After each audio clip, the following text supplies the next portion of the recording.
Hi, I'm Tim. Welcome to Watch One, and thanks for logging on. Well, when you think about it, the open ocean is full of monsters. Great whites, killer whales, giant squid, kraken. It actually might be the only arena where Hublot's oversized design ethic feels completely, entirely, organically at home. And that's why this Big Bang King diver, 48 millimeters, in precious metal palladium with ceramic bezel, really is the perfect Hublot for taking the plunge this summer. Now, Hublot hasn't always done dive watches. While it is traditionally a company known for its sports watches, a dive watch is something very different. In the modern sense, or at least since 1996, we've actually had a formal definition of what a dive watch is. ISO 6425, I'm happy to say that Hublot meets all the definitions with this Big Bang King. But I want to talk a little bit about what sets this one apart from the typical Big Bang King and even from other dive watches. And it's this incredible 48 millimeter Palladium case. Now on the wrist you can see 48 millimeter and it looks every mil of it. My wrist is 6 1/3 inches, 16 centimeters in circumference. But like I said, the big watch look, which is kind of a take it or leave it style on the surface, somehow becomes almost universal underwater, where the legibility of this watch, combined with its cushion case profile, its gentle fit, its supple, easily curved natural rubber strap, just organically blends with the wrist and makes sense in light of the need for legibility, and this watch is abundantly loomed, with a matte dial featuring high contrast, polished and loomed hands and hour indices. It serves the needs of divers in outstanding fashion. This is one of the few arenas where Hublot can really stand shoulder to shoulder with the established names in high horology with absolutely no excuses or qualifiers.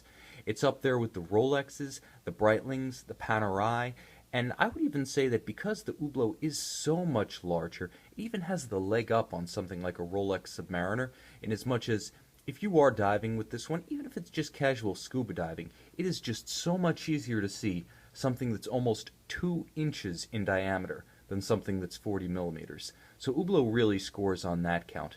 And I want to say that ergonomically, not to put too fine a point on it, but Hublot really does nail the big watch case fit and feel. On my wrist, there are no pressure points. As heavy as this 950 purity, that's 95% palladium is, I don't feel any spot where I anticipate there are going to be, basically hot spots or pressure or discomfort during an extended dive. If I get sand under here, if I get water on the wrist, really this watch feels like it's built for the task.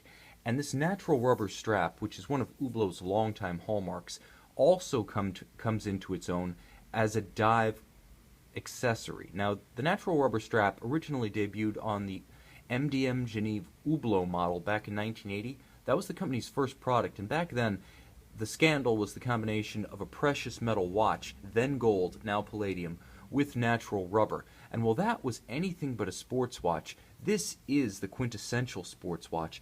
And this rubber, being as soft as it is the perfect interface between watch and skin when you're diving, when there's going to be salt between the strap and your wrist, when there's going to be sand between the strap and your wrist. This is the perfect complement. And I want to add that Hublot pairs it with an equally high specification double trigger, stainless steel, and palladium deployant clasp. So it has a secure fixture, so you know this one's not going to drop off the wrist. Double trigger, I always like to see that because that's the ultimate in security, and it's a very well built piece.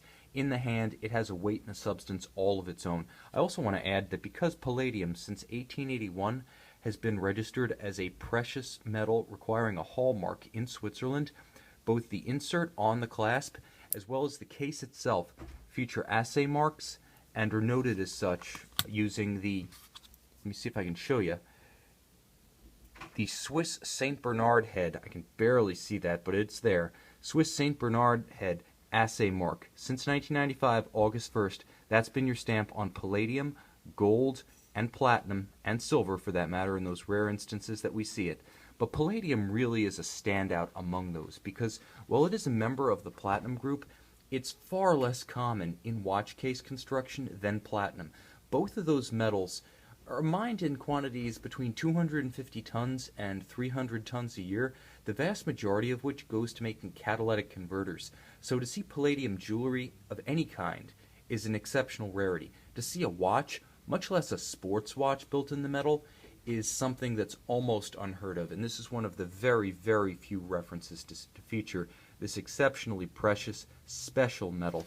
And I'm going to add that although it has the same weight in the hand as something along the lines of 14 karat gold, it's much heavier than steel. It's also harder than steel, being closer to platinum in hardness than to steel. So you can see this beautiful brushed lug top and the beautiful polished lug tops and flanks. They're likely to stay that way unless you give the watch a fearsome knock. Likewise, Hublot secures the watch against disfigurement with a ceramic bezel, so this will brush off most of the casual knocks, the scuffs, the scratches that often deface older Rolex, Omega, Breitling bezels. Hublot shrugs them off with ceramic, the modern way. Now the watch has a cool aesthetic featuring that white on black kind of two-tone tuxedo look, but it adds a few splashes of color on the dial to make it a little livelier, a little bit more of a summer watch. You see that beautiful skeletonized red seconds hand as well as the individual minutes along the minute track from 0 to 60 at the index at 12. So it's got that little splash of character, that little flourish of fun, because after all, Hublot is about having fun. Now inside the watch, there's a set it and forget it Hublot caliber HB21. It is a hacking movement, so when you pull the crown, it stops the seconds. This is useful before a dive, so you can synchronize the watch to a known accurate time source, such as an atomic clock, if you want to synchronize your dive watch with a friend as you go down, or if you want to synchronize to a reliable quartz reference clock, you've got that option. 42-hour power reserve, automatic winding with a quick set date. This is really the set it and forget it summertime watch.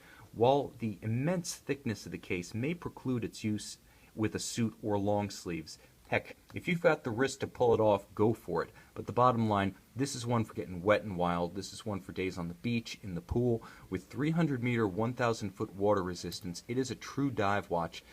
Instantly recognizable as an Hublot Big Bang King, as an Hublot period. It features all of the distinguishing styling features of Hublot, from the size to the titanium H-shaped bezel bolts to the sandwich-style construction. This is the perfect reference for summer 2015 if you want to have Hublot on your wrist during your best summer memories. So check out this Hublot Big Bang King Palladium 48mm diver on our website, Watch You Want.